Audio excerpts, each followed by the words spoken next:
Along with Kalangut, we also have plans to do Kandolim, Shinkerim and Baga and near Tito's Lane, that beach down.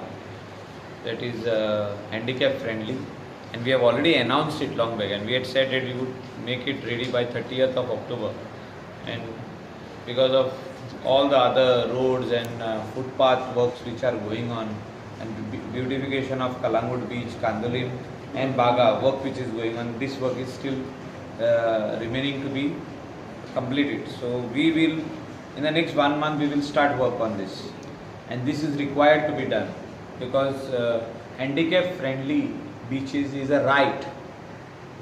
We are not going to do any thing which is something extraordinary. It is a right for these special people or special children, handicapped children, or they are born like this sometimes. So it is their right to go on the beach, and we have to give it to them.